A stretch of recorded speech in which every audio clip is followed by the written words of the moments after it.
কাজল কালো চোখ।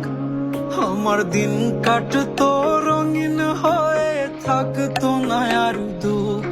তোর মায়া মুখটা ভাসলে চোখে থাকে না রে হুশ। আমি বলবো কি হায় নিজেই হারাই তোর মায়াতেই বুঝ। আমার ভিতরটাই জানে মায়া কারে বলে, এই মায়া